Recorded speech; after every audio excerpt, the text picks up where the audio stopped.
Hi நண்பா, welcome to Haris world. So நாம் இன்னைக்கு எங்கே வந்திருக்கோம் அப்படின்னு பார்த்தீங்கன்னா, நம்ம கைரோப்ராக்டிக் இடத்துக்கு தான் வந்திருக்கோம். இங்கே பார்த்தீங்கன்னா ஃபுல்லாக எலும்பு பட்டக்குன்னு உடைப்பாங்களா அந்த மாதிரியான ஒரு இடம் தான்.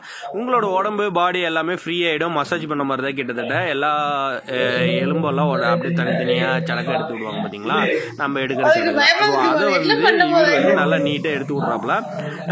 நீங்கள் வந்து கான்டாக்ட் பண்ணணும் அப்படின்னு இருந்துச்சுன்னா நான் டிஸ்கிரிப்ஷனில் நம்பர் கொடுக்குறேன், இல்லை வீடியோலேயே பாருங்கள் நம்பர் ஓடும். அவர் நம்பரை கான்டாக்ட் பண்ணி நீங்கள் எங்கே இருக்காருன்னு கேட்டு போய்க்கலாம். பிளஸ் நான் உங்களுக்கு எங்கே சொல்கிறேன் அப்படின்னு பார்த்தீங்கன்னா, நியூ பஸ் ஸ்டாண்டில் ஏவிஆர் சுவர்ணமகால் அது பக்கத்தில் அப்படியே நேராக போனீங்கன்னா 2 மேம்பாலம் ஏறும். அது கீழே வந்து பார்த்தீங்கன்னா எஸ்கேசி சில்க்ஸ் இருக்கும். அது ஒட்டினாப்லேயே உள்ளார போனீங்கன்னா இவரோட மெடிக்கல் இது இருக்குது.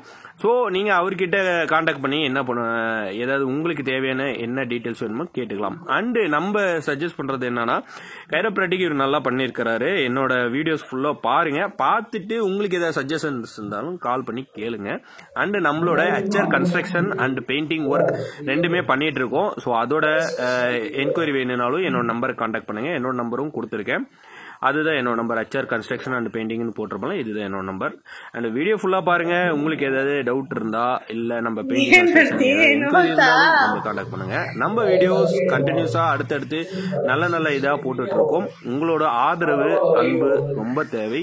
நீங்க பார்த்துட்டு உங்களோட சஜஷன்ஸ் அண்ட் சப்போர்ட் ஷேர் எல்லாமே பண்ணுங்க. கண்டினியூஸா வீடியோ பாருங்க.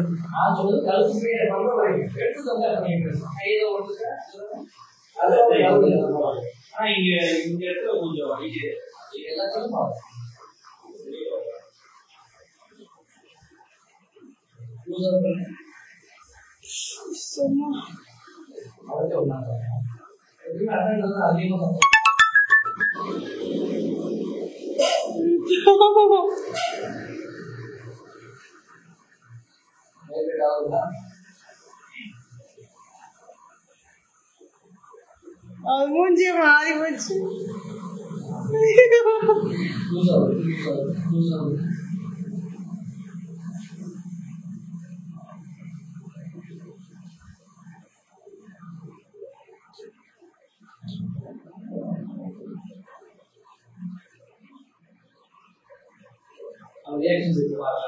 ஐயோ, அழுதுட்டு போலையே.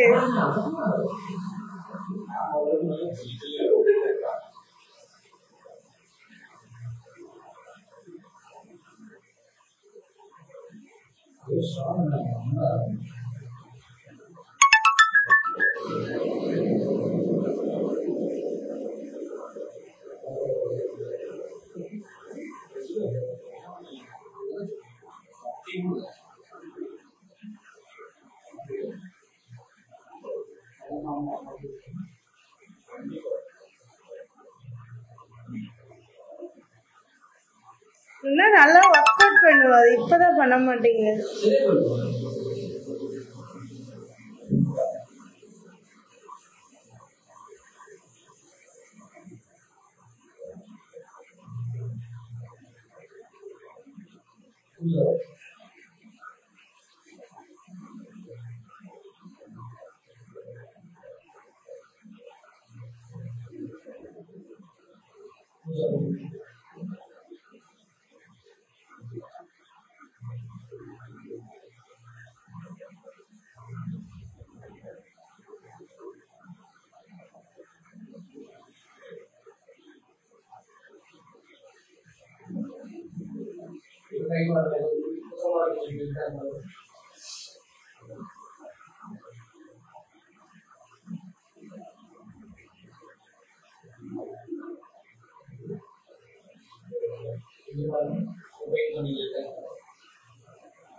मास्क ये चलता पे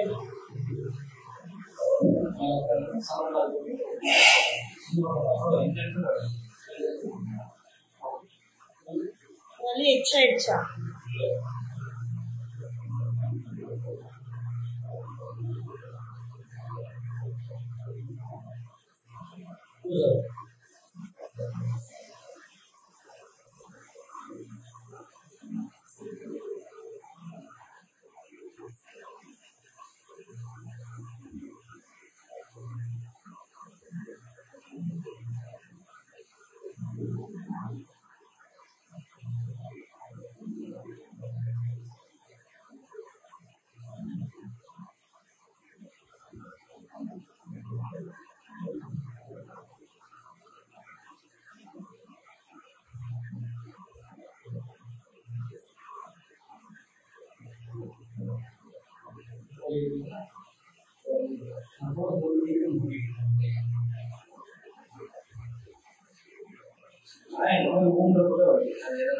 tissue damage.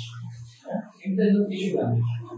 Bone tissue damage.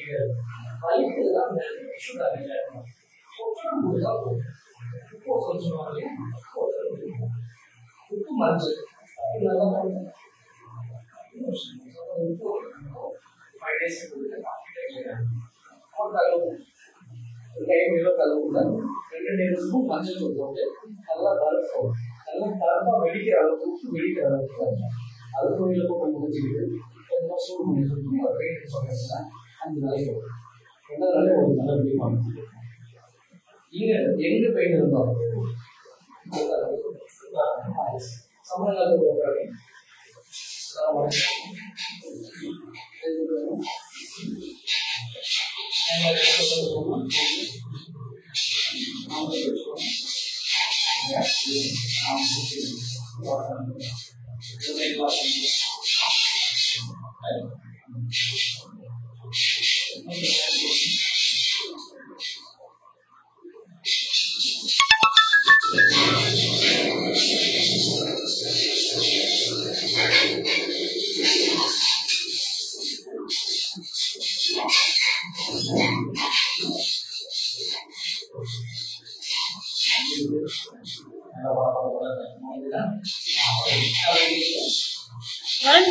எனக்கு கேட்கவே இல்லையே.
வீட்லயே 4 எட்டி வந்து அதைச்சு பார்க்கணும். இந்த மாதிரி நீங்க சொல்லி விடுங்க.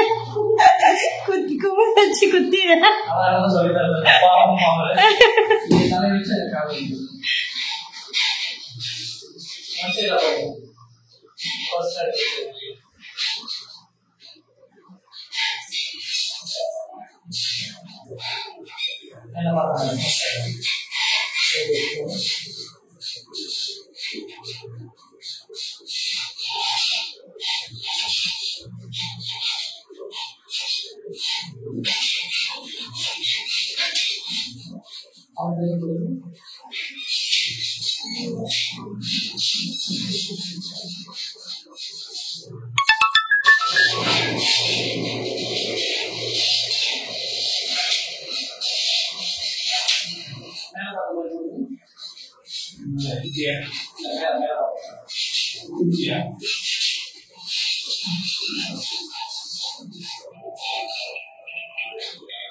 பார்த்துருக்கேன்.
நோட்டா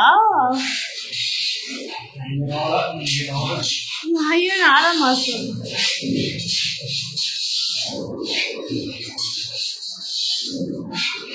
எவ்வளோ அடிச்சு நல்லா தாங்குறாங்கன்னு அவன் நினைச்சாரு.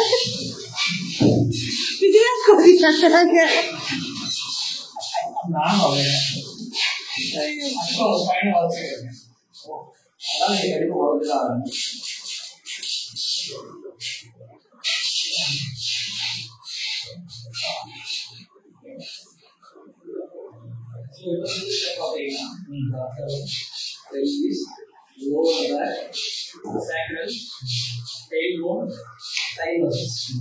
எல்லாத்தையும் ஆக்டிவேட் பண்ணிக்கணும். எல்லாத்தையும் கால்குலேட் பண்ணலாம், செட் பண்ணிக்கணும். உங்க லாக் இன்ட்ரெஸ்ட் ஃபோன் இன்ட்ரெஸ்ட் சுற்றி எடுத்து சரி ப்ராப்பராக செட் ஆகும். எல்லா ஆஃபர்ஸும் ப்ராப்பராக தெரியுது இல்லையா? எல்லா ஆஃபர்ஸும் ரொட்டேட் பண்ண பார்த்தீங்க. எல்லாம் பண்ணுவீங்க உங்கள் பையன் எத்தனை வயசாக இருக்கும்? ஓகேங்களா?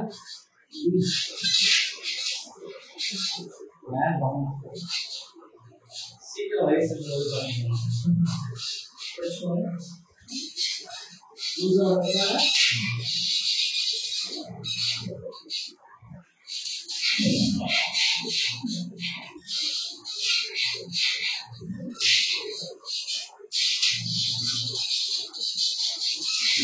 அம்மா அழுதுட்டு தெரிஞ்சுங்களா?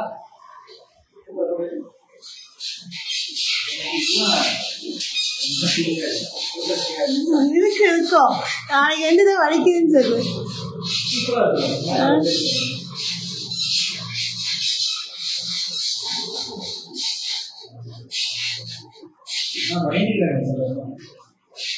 சிலதுல இல்ல, நானும் தான் பயந்துக்குவேன்.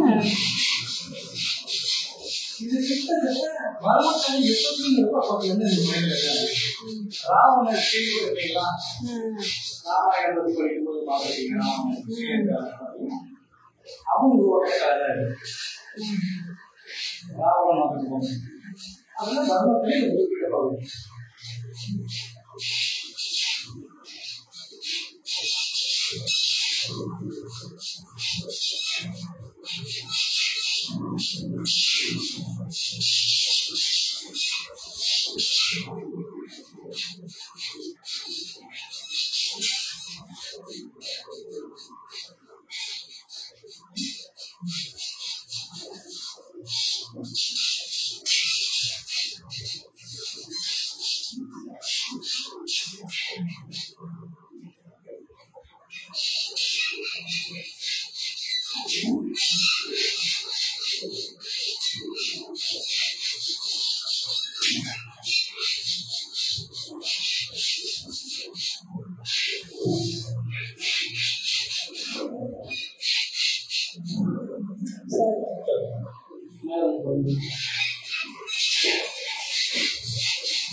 கை வாஷ் பண்ணி 2 பேரும் உங்க கை கையை யூஸ் பண்ணுங்க.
நீங்க வலிக்குதா? பேக் பெயின் வலிக்குதா?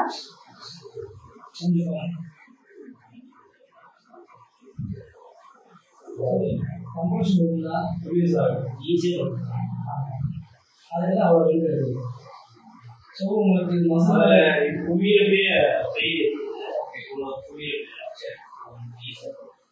நல்லா பண்ண முடியும். இன்னும் நல்லா போகலாம். நீங்கள் என்ன வேலை ஒன்றும் இல்லை, உங்களுக்கு லைவ் எக்ஸ்பீரியன்ஸ் சொல்கிறேன். ட்ரை பண்ணி பாருங்க. இதுக்கு முன்னாடி நீங்கள் வேலை முட்டை பண்ணிக்கிறீங்க. இப்போ எடுக்க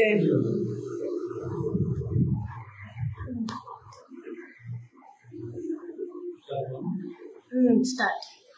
ஸோ பாருங்க, உங்களுக்கு பண்ணுறது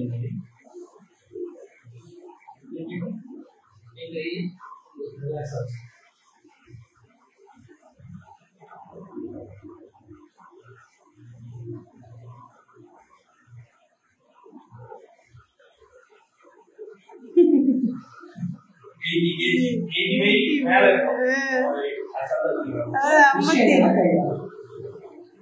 கையில நீங்க ஹேண்டில் பண்ண ஈஸியா பண்ணிட்டீங்கன்னா எவ்வளவு வெயிட் ஹேண்டில் பண்ணிக்கலாம்.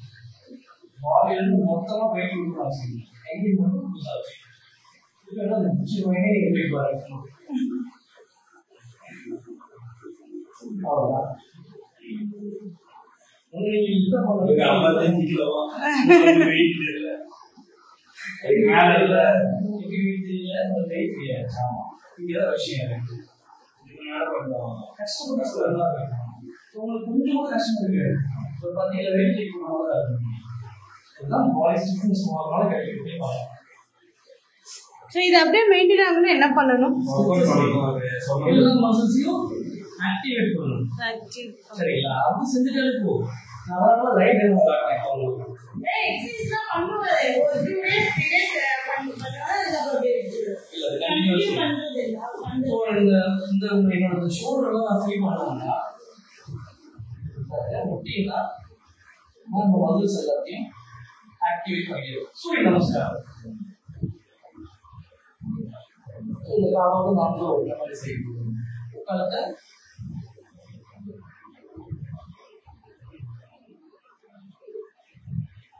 எல்லா பக்கமும் என்ன ரொட்டேட் பண்ணும். சூரியன் ஸ்டிஃப்னஸ் இருந்தால் சூரியன் லாக் ஆகி வெயிட் ஜாஸ்தி ஆகும். அது ரத்தம் வரைக்கிறதுனால வளர்ச்சிக்கிறது. இப்படி சாப்பிட்டீங்கன்னா ப்ராக்டிஸ். ஜிம் போகிறதில்ல, ஒர்க் அவுட் பண்ணுறதில்ல, கையில் ஜாகிங் வாங்கிலாம் போகிறது ப்ளஸ் ஃப்ரீயாக இருக்கும்போது தான் நான் என்னோட உடம்பை ஸ்ட்ரெச் பண்ணிக்கிட்டே இருக்கேன். அதனால தான் என்னால் ஈஸியாக பண்ண முடியும். ஸோ நான் சாரிஸ் இப்போ கையோட எனக்கு செஞ்சு அவருக்கு செய்யும்போது என்னோட உடம்பும் ஃப்ரீ பண்ணேன். அவனோட வெயிட் எடுக்கும்போது என் கையில் வந்து அந்த வெயிட் ஒர்க் பண்ணேன், என் உடம்பு வந்து வெயிட் ஒர்க் பண்ணேன். அதனால் என்னோட எனர்ஜி லாஸ் ஆகும். புரியுதுங்களா? ஸோ இதை மட்டும் நான் வந்து வெயிட் ஒர்க் பண்ணி யூஸ் பண்ணேன். அதனால் அவர் செஞ்சதுன்னா அவர் இது கூட இன்னும் 10 மணி வெயிட் கூட ஈஸியாக ஆகும். நல்லா வந்து தூங்குவார், நல்லா ரிலாக்ஸ் ஆகிடுவார். ஸோ இந்த ஸ்ட்ரெச்சஸ்லாம் செஞ்சுக்கிட்டு இருந்தாலே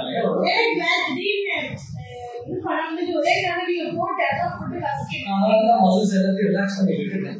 இப்போ நான் உங்களுக்கு அதனால லைட் டெமோ செஞ்சு காமிச்சேன். ரிலாக்ஸ் பண்ணி கொடுத்ததுனால அவனோட வெயிட் கேரிங் கெப்பாசிட்டி இன்க்ரீஸ் ஆயிடும். உடம்பு ரிலீஸ் ஆயிடுச்சு, கலந்து போயிடுச்சு. இப்போ அவருக்கு வந்து ஒண்ணுமே தெரியாது. நீங்க அதை போட்டு சாப்பிட்டா ஒண்ணுமே இருக்கு, உடம்பு சும்மா லேசா இருக்கிற சரிங்களா? ரெண்டு நேரடியாக வச்சு பாருங்க, அசரவே மாட்டேன். நீங்க அடிச்சு ஒரு தெரியாது. அங்கதான் விஷயம் இருக்கு. ஏன்னா மசில்ஸ் எல்லாம் தளர்ந்துட்டா பிளட் சப்ளை எல்லா இடத்துக்கும் நல்லா போக ஆரம்பிச்சு. ஸோ பிளட் சப்ளை ப்ராப்ளம் போக ஆரம்பிச்சு, அதான் எனர்ஜி ஆகிடும். லூஸ் ஆயிடுச்சுனால எல்லா விஷயமும் ஒரு ப்ராப்பராக கரெக்டாக இருக்கும். அவ்வளோதான் விஷயம். ஸோ இதுக்கு மேலே அவங்க வந்து எனக்கு தான் நடிகை எதுவும் மாற்றிட்டாங்க. இதனால ரொம்ப சூப்பராக இருக்காது. நீ வேணா இந்த நாளைக்கு நாளைக்கு இதை ட்ரை பண்ணி பாருங்க. ஏதோ வெயிட் தூக்கி பாருங்க, ரொம்ப ரிலாக்ஸாக இருக்கும். நீங்க நாளைக்கு நாளைக்கு ட்ரை பண்ணி பாருங்க. தூக்கி வந்து ஒரு டிராஸ்டிக்கான சேஞ்சஸ் உங்களால் பார்க்க முடியும். எதுவும் போனமா இருக்கு சார், அது இது பண்ணாங்கல்ல. உங்களுக்கு கான்ஸ்டிபேஷன் என்னன்ற மாதிரி ஒரு ஐடியா இல்லை. தூக்கம் வருதுன்னா என்னன்னு தெரியல. தன்மையே பார்த்தீங்கன்னா நல்லா வந்து பிரைட்டா இருந்தா தூக்கம் வராது. லேசா மங்க ஆரோக்கியம் தூக்கம் வருதுன்னா நீங்க அது உங்க வந்து பிரைன் வந்து சிம்டம்ஸா தான் கொடுக்கும். டயர்ட் ஆகுது, கொட்டாரி வருதுன்னா கொட்டாரி வரும்போது ஆக்சிஜன் சப்ளை குறைஞ்சிருக்கும், அதனால கொட்டாரி வரும். அது வந்து உங்க தூக்கத்தை கொண்டு சேர்த்துக்கும். கொட்டாரி வந்தாலும் மூணு தனி வச்சுட்டு முடிச்சுட்டு இருந்தீங்கன்னா அதை உங்களுக்கு வந்து இப்போ பார்த்து தான் பிரைன் வந்து ஒவ்வொரு ஸ்டேஜையும் உங்களை வந்து இண்டிகேட் பண்ணும். ஏற்றுக்கூடா ஏற்றுக்கூடா தூக்கம் வரும்போது ஏதாவது வேலை செஞ்சுன்னு வச்சுக்கோங்க, தூக்கம் கிடைக்காது, போயிடும். நீங்களா ட்ரை பண்ணி பிரெயினை ஆசுவாசப்படுறது, பிரெயின் உங்களுக்கு கலெக்ட் பண்ணும்போது தூங்கிடும். அது உங்களுக்கு சரிங்களா? ஏன் விளையாடுங்க, வைஃப் நான் ஓடி இருக்கும். நானும் 1 மணி 2 மணிக்கு தூங்குறேன். காலையில ஒரு 6 7 o'clock எழுந்திரிச்சிருக்கேன். அதுக்கு திருப்பி அடுத்து நைட்டு 12 மணி ஆயிடுது. அன்னைக்கு நாளை பாருங்க, உங்களுக்கு ஒரு சேஞ்சஸ் தெரியும். நீங்க சோர்வா ஃபீல் பண்ணுவீங்க, உங்களுக்கு இரிட்டேட் ஆகும். குழந்தைங்க கிட்ட நான் விட்டுட்டு ஏன் குழந்தைங்க வந்து இப்படி பேசிட்டு இருக்கேன். ஒரு நாளைக்கு 10 மணிக்கு படுத்துக்கோங்க. காலையில் நீங்க சொல்ற அதே 6 மணிக்கு இல்லை, 5 மணிக்கு எழுந்து பாருங்க. கண்டிப்பா 10 மணிக்கு ஒரு ப்ராக்டிஸ்ல போய் பாருங்க. அடுத்த நாள் ஃபுல்லாவே ரொம்ப ரெஃப்ரெஷ்மெண்டா இருப்பீங்க. எது நடந்தாலும் ஈஸியா ஹேண்டில் பண்ணிடுவீங்க. ஏன்னா அந்த ஸ்லீப் டிஸ்டர்ப் ஆகும்போது உங்களோட எண்ணங்களும் இரிட்டேட் ஆகதான் செய்யும். மைண்ட் மூட் ஸ்விங்கிங் ஜாஸ்தியா இருக்கும். குழந்தைங்க பாசமா பேசினாலே உங்களுக்கு இரிட்டேட் ஆகதான் செய்யும். ஏன்னா நீங்க டயர்டா இருப்பீங்க, தூக்கினா வந்து வலிக்குன்ற இரிட்டேஷன் நிறைய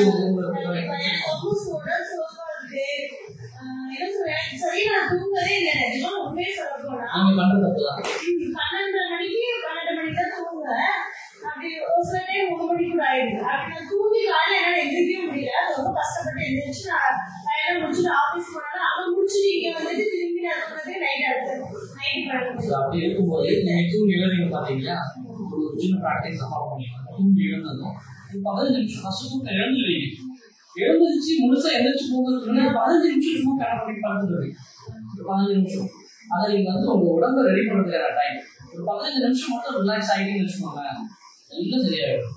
ஸோ எனக்கு ஸ்லீப் பத்தல டிஸ்டர்ப்டாக ஆயிருக்கு அப்படின்னு நீங்க எப்போ நினைக்கிறீங்களோ, கண்ணை திறந்ததோ 10 நிமிஷம் இல்லை 15 நிமிஷம் சும்மா பார்த்துக்கோங்க. மைண்ட்ல வச்சுக்கோங்க, எழுந்து போகணும் விஷயம் மட்டும் மைண்ட்ல வச்சுக்கோங்க. உடம்பு ரிலாக்ஸா வச்சுக்கோங்க. 15 நிமிஷம் உங்களுக்கு உடம்பு ஒரு வார்ம் அப் பண்ணுங்க, அப்புறம் ரெடி ஆகிடும். நீங்க டக்குன்னு எழுந்திரிச்சு போனீங்கன்னா ரொம்ப கஷ்டமா இருக்கும். ஒரு 15 நிமிஷம் கழிச்சு பாருங்க, உடம்பு ரொம்ப பெஸ்டா இருக்கும். ட்ரைனை பார்த்து சொல்லுங்க. வேணும்னா உங்க மனசு உடம்பும் தயாராகிடும். சடனா ஓடினா அப்படிதான் வராது. தூக்க டைமிங் எனக்கு போயிடுச்சா, 12 மணிக்கு போயிட்டோம்னா தூக்கமே வராது. மைண்ட் ஆன்ல இருக்கும், பிரெயின் ஃப்ரெஷ் ஆயிடும். பிரெயின் டயர்ட் ஆயிடாம உங்களுக்கு தூங்க வைக்கும். அதை நீங்க ஃப்ரெஷ்ஷா வச்சுக்கிட்டு எனக்கு தூக்கமே வரல. மைண்ட் ஆன்லயே இருக்கு, நான் கண்ணு மூடிட்டு இருக்கேன், ஆனா என்னோட மைண்ட் ஆன்லயே இருக்கு. இந்த ப்ராப்ளம் இருக்கு, நான் நிறைய டைம் சொல்லியிருக்கேன். ஒரு மணி நேரம் தூங்காது, தூங்க முடியாது, எதையும் பார்க்காது. 1 மணி நேரம் சும்மா படுத்து கண்ணு மூடி படுத்துக்கோங்க. உங்க லைஃப்ல நடந்து குட் மெமரிஸ் எல்லாம் லீக் ஆகலாம். சரிங்களா? நல்ல நம்ம ரிசல்ட் நல்லா ரீகால் பண்ணிட்டே இருக்கும். 1 hour உங்களே இருந்து நீ மெல்ல மெல்ல நல்ல டயர்ட் ஆகிடும். எனக்கு அந்த ப்ராக்டிஸ் இருக்கும். ஒரு 3 years மோசமான டிப்ரெஷன் ஆகிடும். விடிகால 3 மணிக்கு தான் போகும், வந்து தூங்கவே முடியாது. ஸோ அப்புறம் ஒரு ப்ராக்டிஸ் பண்ணுவாங்க. எனக்கு பிடிச்ச விஷயங்கள் எல்லாத்தையும் என்னோட நான் வேர்ல்டில் க்ரியேட் பண்ணி வச்சிருச்சு. ஒரு இமேஜின் இருக்குது, அங்கே நான் தான் சொல்லியிருக்கோம், அங்கே நான் தான் வெளியில். எனக்கு என்னெல்லாம் கிடைக்காது அதெல்லாம் அங்கே எனக்கு கிடைச்சது. கொஞ்சம் கொஞ்சமாக அந்த ப்ராக்டிஸ் நான் பண்ணிகிட்டே இருக்கும்போது மனசு ரொம்ப ஹாப்பி ஆகிடுச்சு. ஸோ எனக்கு இல்லாத விஷயங்கள் அங்கே கிடைச்சதுனால மனசு அதை வந்து சந்தோஷமாக ஏறிடுச்சு, கவலை எல்லாம் போயிடுச்சு. அப்போ எனக்கு ஸ்லீப் நிம்மதியே கிடைச்சிருச்சு. அது பாசிட்டிவ் லைஃப். எனக்கு பாசிட்டிவாக இருக்கிறது ப்ராக்டிக்கல் லைஃப்லேயும் எனக்கு நல்லா நடக்க ஆரம்பிச்சு. ஸோ நீங்கள் எவ்வளோக்கு எவ்வளோ பாசிட்டிவாக சார்ஜ் ஆகுறீங்களோ அவ்வளோக்கு எவ்வளோ உங்களோட விஷயங்கள் எல்லாமே பாசிட்டிவ் ஆகும். நீங்கள் எங்கிட்ட இப்போ 9:30 பேசிட்டு இருக்கீங்க, நான் நெகட்டிவாக பேசுகிறேன், டயர்டாக பேசுகிறேன், காலையிலும் பேசுவாங்க. ஓகேங்களா? இப்போ உங்களுக்கு நான் பாசிட்டிவாக தான் பேசியிருக்கேன், எனர்ஜெட்டிக்காக தான் இருக்கேன். எப்படி முடிஞ்சு உங்களை சந்தோஷப்படுத்தணும், உங்களை பாசிட்டிவ் வச்சுக்கிறதுனால நான் பாசிட்டிவாக ட்ரை பண்ணுறேன். ஸோ அதில் என்னையும் பாசிட்டிவாக இருக்கும், உங்களுக்கு பாசிட்டிவாக இருக்கும். நெகட்டிவிட்டி இன்னொரு பாசிட்டிவ். இது உங்களை எல்லாத்துக்கும் எல்லா 12 மணிக்கு 12 தூங்கிட்டு போய் தூங்கிட்டு அப்படின்னு திட்டுறாரு. ஆக்சுவலி எனக்கு தூக்கமே வந்து பத்த மாட்டேங்குது. நான் அந்த அதாவது எனக்கு டயர்டு, டென்ஷனு, வீட்டில் வேலை முடிச்சிருந்தேன், இங்கே வேலை இப்படி ஓடிட்டே இருந்தேன். ஃபர்ஸ்ட் தான் நான் டே டைம்ல ஒரு ஆஃப்டர்நூன் 1 மணி நேரம் தூங்கினேன். எப்போ நான் ஒரு 1 day பிஃபோர் வீட்டில் இருந்தப்ப நான் காலையில் லேட்டாக